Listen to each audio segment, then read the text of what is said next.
Good morning. Thank you guys so much for being here. I'm convinced that Dylan wanted me to preach just so he could tell a couple bad jokes.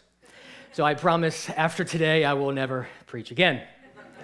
So thank you guys so much for being here. When I was, I'd say about 16 years old, just first got my license, my mom, she had this car. It was a minivan, so that was cool. And so that was a car I kind of rode around and thought it was neat because it said turbo on the side. So I know nothing about cars at all. So if it says turbo, it goes fast, even if it's a four-cylinder. I do know that. So anyway, before church on Wednesday evening, I decided to just kind of take it for a stroll. I had no clue where I was going. I am terrible with directions. I will still use a GPS to get from here to the bathroom. So I'm really dependent upon MapQuest when you print those things out. So I had no clue where I was going. And so I find myself just going around the Beltway in Baltimore, Maryland. Now, Baltimore is, I looked it up, the 14th most dangerous city in the United States. So that's cool. So I'm just driving around, just keep going in circles because I just keep saying, well, if you go in a circle, you'll eventually end up to where you were. That's not how roads work. So I find myself in this McDonald's, probably in Ellicott City, which is, again, not the best part of Baltimore, having to call my parents, collect, because I'm aging myself. I didn't have a cell phone at that time. So called them, collect. They were worried half to death, so I think my dad ended up coming to get me and take me to youth group. So I was lost. I was scared. I felt like I had no hope because if I look back, I have no cell phone. Like, how do I get in contact with my parents at this McDonald's? And then it's that whole 1-800-COLLECT. Another example is behind our house, we have this cornfield. It sounds kind of like from a weird movie, but yeah, we had a cornfield behind our small house. And there was this haunted house and this bowling alley. So that's a weird combination. This haunted house and this bowling alley, like on the other side of the town, which you could cut through the woods. So cornfield, woods. And I asked my brother, how do I get to the bowling alley? So he told me one direction, and as the middle child, I decided to go the other direction. And when I say haunted house, I don't mean like, hey, let's go and get scared with little ghosts. Like, I went in there and it said, this is where the Lizard King lives. If you enter, all will die. Like, it was like really where people went. So that was a little scary. So I went the wrong way, and I'm here stuck in this cornfield, which is like a legit horror movie, and not knowing where I'm going. And I'm like, I think I'm about 8 years old, and I am scared to death. And so I had no hope. So I'm just like, let's just try to revert where I was, go back the way I came, and I end up in the backyard of my neighbor's house. In the cul-de-sac, and then I look up where my parents' house is, or my house, and there's the cops. So then I'm scared, but of course they just called because they were worried about me. So my point behind all of that is that if you ever found yourself just totally lost and no hope at all, whether it's something silly like getting lost, or it's perhaps something where something tragic has happened. So that's kind of the attention that I want to put this morning. I want our question to be, how should we respond when all hope is lost? Today, we are going to be in Psalm 142.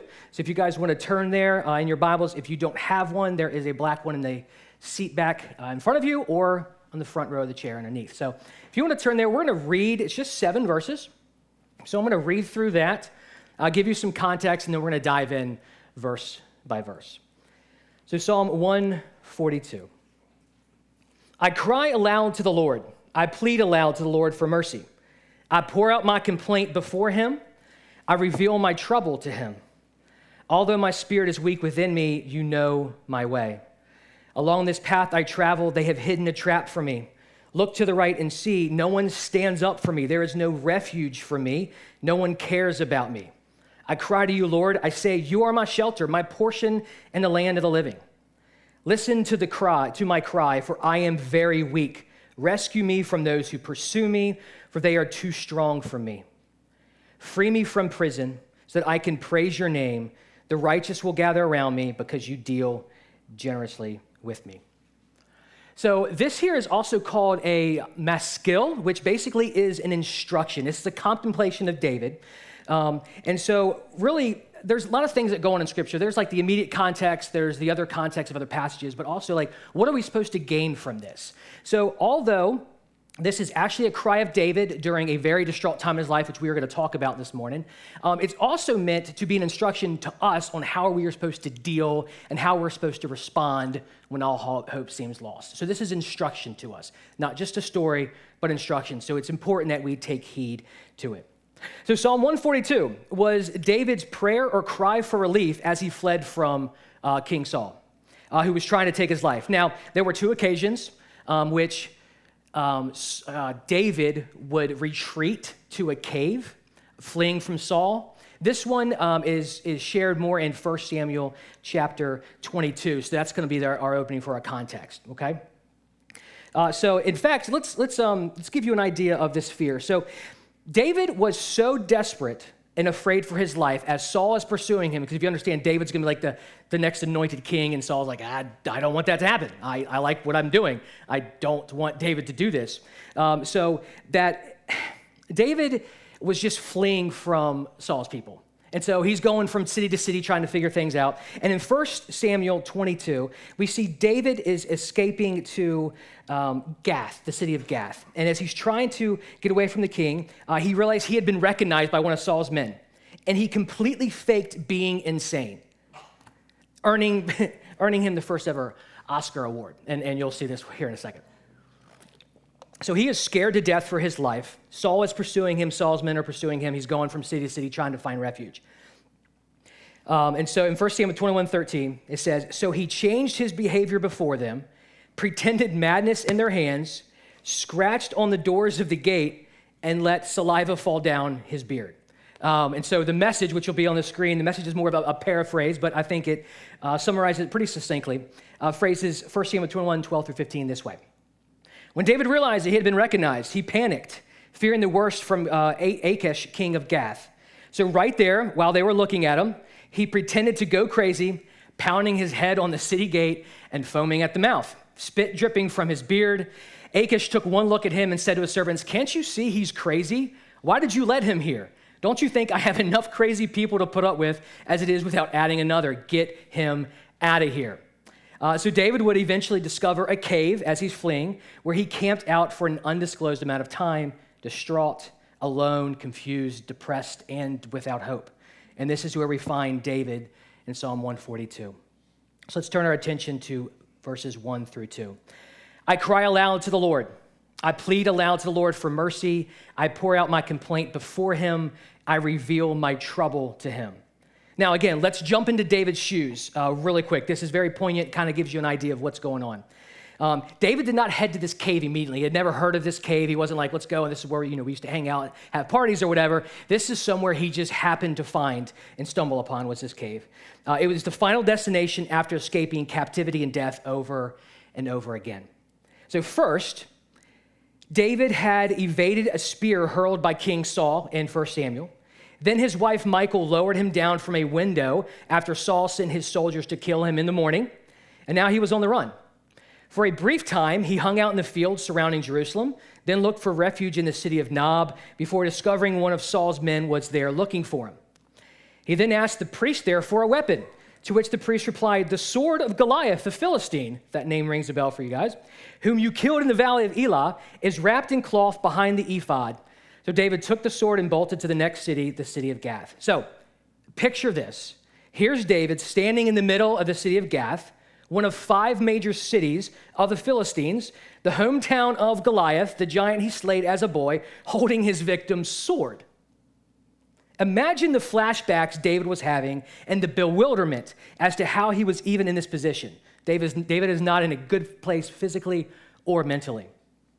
Now he's in this cave crying out in an audible voice, as we see in verse 1. I cry aloud to the Lord. I plead aloud to the Lord for mercy. He mentioned it twice. There's emphasis there. He's saying, God, make it stop. I beg of you, please stop this endless pursuit. I'm supposed to be the anointed king, sitting on a throne, ruling my people, but instead I'm on my feet, running and ducking my enemies as they pursue me, and now I'm on my knees in this desolate cave surrounded by darkness and fear. So the first thing that we find in this text that answers how we're supposed to respond when all hope is lost is to be honest and vulnerable with God. Be honest and vulnerable with God.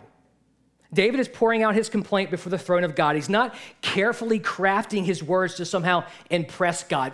If you guys know that maybe there's some people in your life like, man, they're just really, really good at praying. They know the words to say. They know where to pause. God does not care about that. Just cry out to him. He is not uttering his prayer silently or under his breath to avoid sounding desperate or needy. He is crying out as a child lost in the grocery store or a cornfield. He is pouring out his troubles upon God like a waterfall drenching the rocks below. Let me ask you this question. Have you ever looked at someone and knew they were joyful or distraught just by seeing how despondent they were or how joyful they were? Like, body language gives a lot away. Or maybe angry or excited, and then when they express these feelings through words or sounds, the feelings became much more real to you, especially if you have a younger child. You can see maybe they're not feeling well because they're just kind of lethargic. Then when they start crying and making some noises, then it really sets in like, wow, this is not good. So this is how it is with God. He knows what you're going through, but he wants you to know that he knows, and we experience this through being honest and vulnerable. So what are you currently concealing that although God knows, you have yet to audibly proclaim? It's helpful. You know, I know a lot of us, we have silent prayers, or even thinking about things as we go to work, or we're going to hang out with friends, or just doing errands, and we're just kind of like silently praying to God. I would encourage you to speak out loud, even if it makes you look nuts at a stop sign. It works. It's helpful. It's what David is doing here. So when you audibly proclaim and you're vulnerable and you're honest with God, it makes it more real to even you. You realize your struggle even more so, that you need an answer, that you need something outside of yourself. An example for me is and I've shared this with some of you as I've played tennis, I really struggle with my temper. I expect more out of myself than I probably should, and that's pride.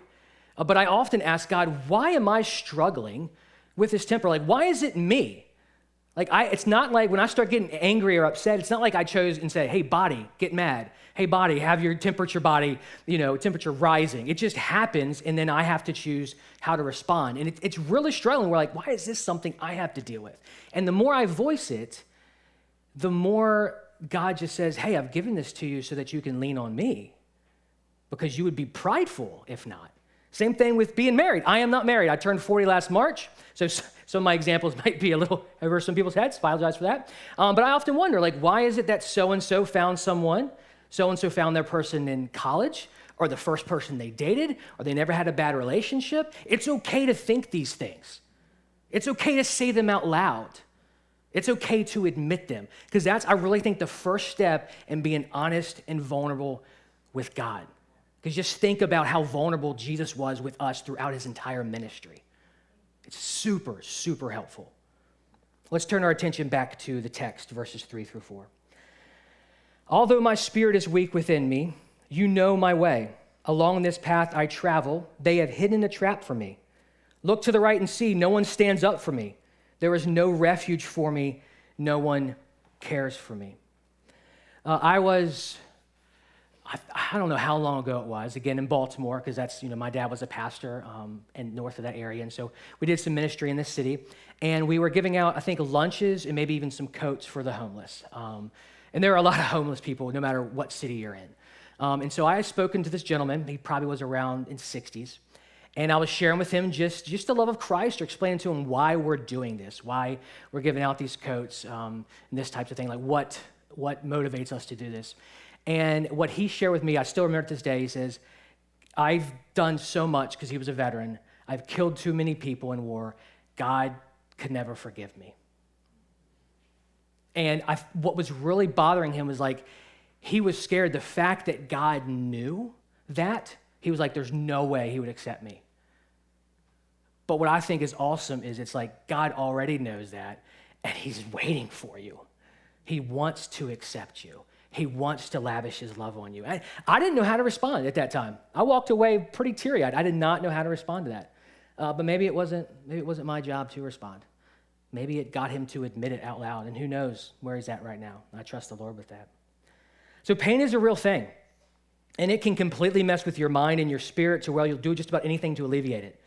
Not only can physical pain lead to a weakened spirit, but the inverse is true as well. But here in this cave, David is emphasizing his despondence, his weak spirit, and lack of will to continue. The message again says it this way: as I sink in despair, my spirit ebbing away. This mental and inner exhaustion affects every area of our life. How David had the energy to cry out to God is beyond me. So after David expresses his mental and physical battering, he explains, God, You know my way. You know what's going on. You see me as I perform my daily routine. There are traps laid for me in order to make me fail. Look to the right. I know you see there's no one there to care for me or defend me. I have nowhere to run. My back is against the wall. I am all alone. And what we can see here in verses 3-4 is trust in God's omniscience. Now, there's three really strong attributes of God. You got omnipotence, omniscience, and omnipresence. Omni means all. So God is all powerful. He is everywhere, and he is all knowing. And so when we look and see what David is saying here, when we go back to the text, it says, look to the right and see, no one stands up for me. There is no refuge for me. No one cares about me. He's not like bringing God's attention to it as if he doesn't know. The way this is translated is actually David is saying, God, I know you know this. I know you know what's going on through me, and I know you can be there for me. I know you can give me hope. Please give me hope. Trust that God knows what he's doing, even if you never, ever get an answer to your questions. Have you ever had that? Like, we often talk about God answering prayers, and when something positive happens, we say, God answered our prayer. If he doesn't give you the answer that you're wanting, he still answered it. It was just, that was his answer, and we need to rest in that. So there's this knowledge, there's this leaning on God's omniscience. You see, it's not that David was having a bad day, a bad week, or even a bad month in which devastation was an isolated event. At this point, he can't even use the restroom or sit down for a meal without looking over his shoulder. And because of the enemy's pursuit, no one wants to be associated with him. Like for me, when I go into a restaurant, I have to have my back against the wall. I don't know if that's just a weird thing, but it's kind of the thing, like I don't want someone like creeping up on me. But that's just food at a restaurant. This is David fearing for his life. So I don't know why I made that example, but you kind of get where I'm going here. So in Acts 7, when Stephen was being stoned for his faith, he was a Christian martyr, it says, but Stephen, full of the Holy Spirit, looked up to heaven and saw the glory of God and Jesus standing at the right hand of the Father.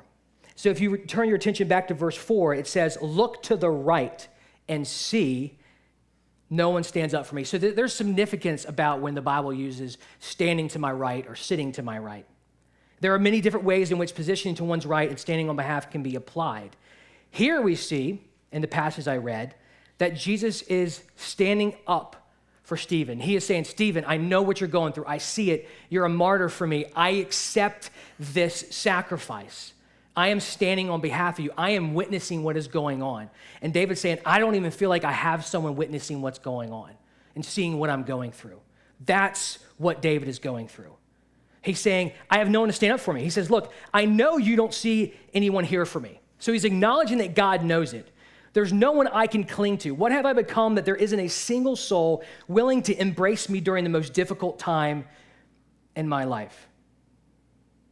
In fact, there is evidence in the scriptures that once his family and all others who were oppressed during this time, I heard that David had fled. So when we go back to 1 Samuel and David fled to the cave, all his family and friends had heard that this had happened. They all came to the cave to be by his side, but yet we see here in the scriptures that David still felt alone and without hope.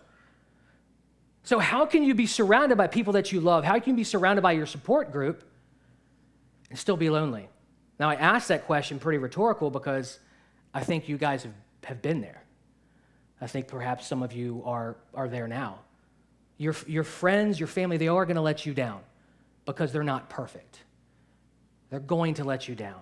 They're not always going to be there for you because they have some of their own stuff going on, or maybe you're not as close to them anymore. Like, that's always going to be the case. But what we see here in Scripture, what David is acknowledging, it's kind of like he's saying, I'm going through this pain. God, don't you see there's no one here for me? But at the same time, I know you're here for me. It seems kind of contradictory, but you can hold those two things true at the same time. People that you love may not be there for you, and you may not feel that presence, but know that God is. There's been times that in college, I had a bunch of different groups of friends because I wanted to diversify my social portfolio. And so I just came up with that on the spot. So I had to hang out with the jocks because I played some baseball. I hung out with, the video game nerds because I am one. I heard hang out with the back table nerds, as we call it, because they like playing like card games and stuff. and they were just cool people. And so like a lot of times my friends would not ask me to hang out because they were assumed I was hanging out with other people. So I'm just alone listening to Adventures in Odyssey in my dorm room, which honestly is not a bad evening. And you see where that got me here in my 40s. So, all right, good night. I don't even know where I was going with that. But anyway, so so as you can see, like, there was times where I was left alone. Not like David, of course, in this situation, but there was nothing I did to make me be left alone. People just weren't there. And we need to depend upon God. We need to rest in God. We need to trust in his omniscience because his is the only one that ultimately matters in the grand scheme of things. So I'll ask you again, have you ever been lost in a sea of people, whether loved ones or strangers? You're surrounded by them, but you still feel lost. Does this remind you of anyone in the Gospels? I think it reminds us of Jesus' ministry and his death. There were times where Jesus was praying and all the disciples fell asleep on him. He's on the cross and he's crying out to God, "Why have you turned your back on me?" Jesus has been there. And so whenever you go through things in your life and you talk to people and they've been there, that's comforting. And Jesus has been in all of those circumstances. And that's what the gospel is. It's Jesus doing for us what we could not do ourselves. And he did that on the cross. He was lonely, surrounded by a ton of people, whether they were mocking him, crying that he was dying. He was surrounded by people. He was the spectacle at that time, all alone. So he gets you. He gets what's going on. Now, does David really think God is not standing to his right? Does he believe God is abandoning him to suffer alone? According to verses 5 and 6, this doesn't seem to be the case. So let's turn our attention back to the scriptures.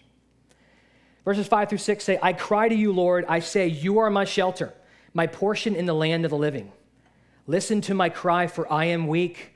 Rescue me from those who pursue me, for they are too strong for me." So there seems to be a shift in David's focus. His demeanor is still the same, but he stops looking at what's not there and turns his sights to what, or rather, who is there. So he's done his complaining, he's done his venting, he's gotten all that out of the way to see where it is in the grand scheme of things, and now he's leaning on what he knows is there. I'm coming upon the 3-year anniversary of the death of my childhood best friend. His name was Kenny. He and his wife were in a car accident September 2020, and they both died immediately.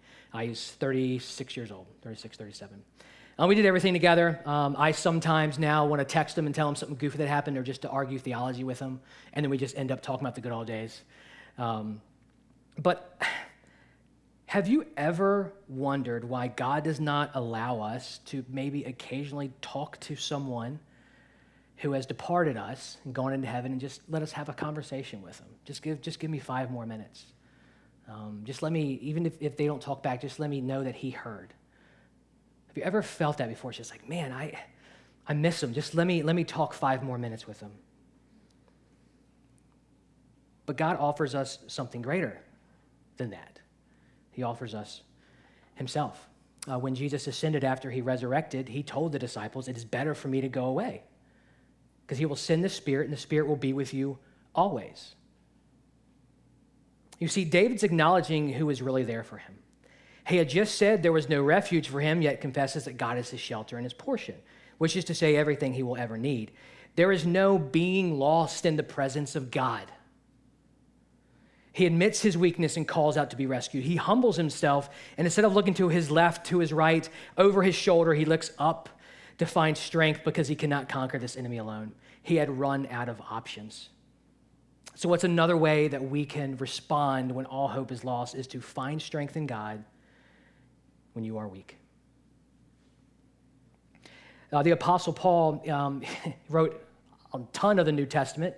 He, in fact, before his name was turned to Paul, he was Saul, someone who was persecuting the church. Going back to that example that I used in the book of Acts about Stephen being stoned to death for his faith, Saul was actually the individual holding the coats of those that were stoning Stephen. So you can see what the gospel can do. change people's lives. And so here Paul is writing and kind of praying in 2 Corinthians 12, 8 through 10. And he says this, I pleaded with the Lord 3 times that it would leave me, this thorn in the flesh. But he said to me, my grace is sufficient for you, for my power is perfected in weakness. Therefore, Paul says, I will gladly boast all the more about my weaknesses, so that Christ's power may reside in me. So I take pleasure in weaknesses, insults, hardships, persecutions, and in difficulties for the sake of Christ. For when I am weak, then I am strong. So here, David's enemies are individuals who want to extinguish him. While he also struggled with the enemies of sin and evil, he was being physically haunted. Perhaps what pursues you or haunts you or makes you weak is that cancer diagnosis or that ailment that just straight up ambushed you, that broken relationship that wrecked you and you haven't been able to recover. Or on the other side of that, that guilt and conviction of how you treated someone or that habit you just can't seem to shake. Cry to God, take shelter in his provision like David did, feed off of his goodness. In fact, C.S. Lewis says this about pain and suffering as it relates to God. Pain insists upon being attended to. God whispers to us in our pleasures, he speaks in our consciences, but shouts in our pains. It is his megaphone to rouse a deaf world. I remember when I was attending Summit Church a while ago, the pastor was sharing a story about this, I think it was a 6 or 7-year-old boy. He had stage 4 cancer. And he and his father were praying extremely hard that God would just remove it, just get rid of the cancer so that he can grow up and live a normal life. And as they prayed and they prayed and they prayed, they finally did come with an awesome conclusion that it had been eradicated. It was done. But the father noticed something in his little boy that, yes, he was excited, but there was something a little off about him. And so when the father asked his son, what's going on? Why we should be excited about this? He said, now that God has healed me, I don't feel that my prayer life is as strong as it was. Not that he somehow had forgotten that God did this. And I'm not one to say, this thing over here happened because of this. I'm not going to make those connections. I think it can be very insensitive when someone says, oh, well, God meant it for good. Even though that's in Scripture, that's definitely taken out of context. There are things that we go through we can't attach to something else. Sometimes it's just the gratuitousness of sin in this life. But this young boy was leaning on God because he knew that nothing else was going to get him through. And then when he was healed, he was grateful for it, but he was admitted that his prayer life kind of slacked off. So that's just one thing for us. There's this continual, we always need to be in a certain type of cave, so to speak. Not a cave of despondence, but a cave of perhaps solitude so that we can grow closer and closer to God. And as we end here in verse 7, direct your attention there. It says, free me from prison so that I can praise your name. The righteous will gather around me because you deal generously with me. Look at the reason why David wants to be free from prison. Because yes, it's going to be to alleviate the pain he's going through. But what do we see? It's so he can praise the name of God. Yes, he wants deliverance, but it's because he wants to intentionally point others to God and who he is. And in the second half of verse 7, we see the righteous will gather around David. Now, this could mean David knows God will deliver him, and then all his friends that perhaps were out in the cave waiting for him as he still felt lonely were then going to be reunited with him and encourage him and strengthen him and be there for him. But I think there's something more going on here.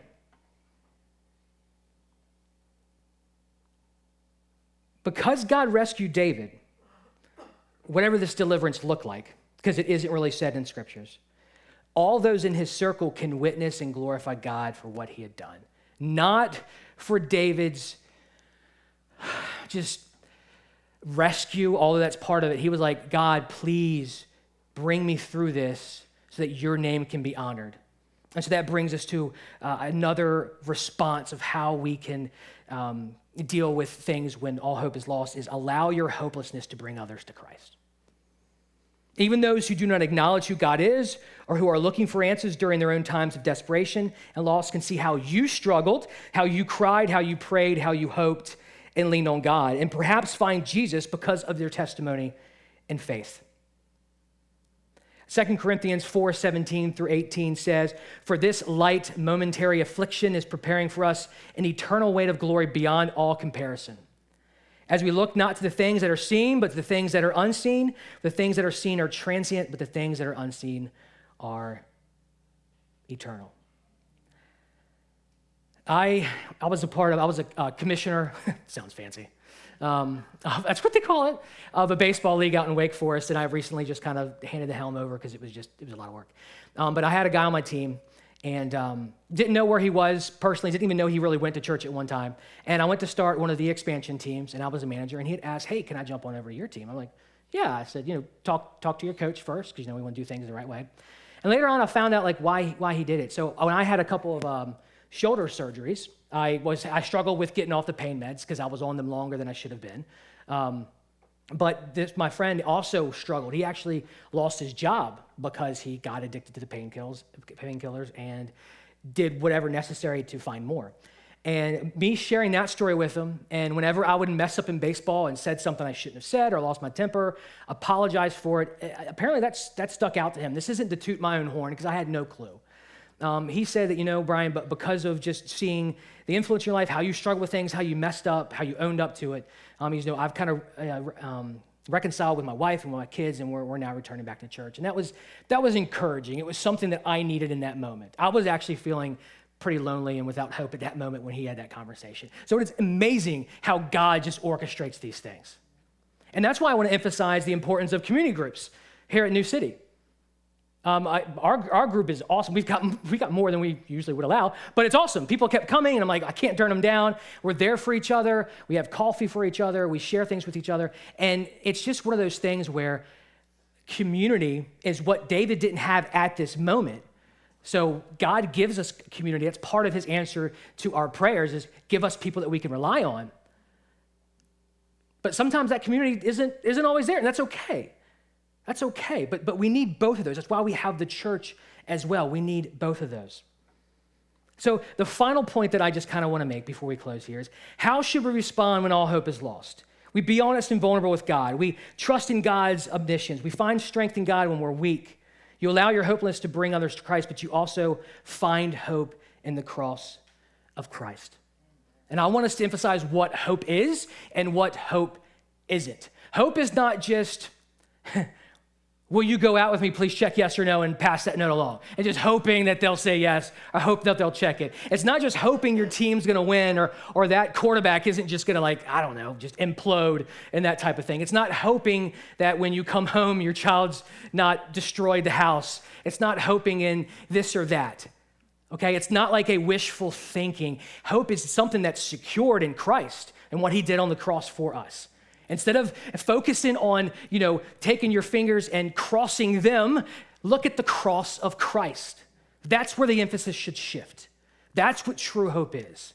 It's not just hope. It's not just wishful thinking. It's putting your trust in something that's already been done for you on your behalf, that by those who trust in Christ will live for all eternity with him. That is how we can respond when all hope is lost. Hey, thanks so much for checking out this video. We upload new videos every week to help encourage you in your faith in Jesus. So be sure to subscribe to this channel so that you never miss a thing.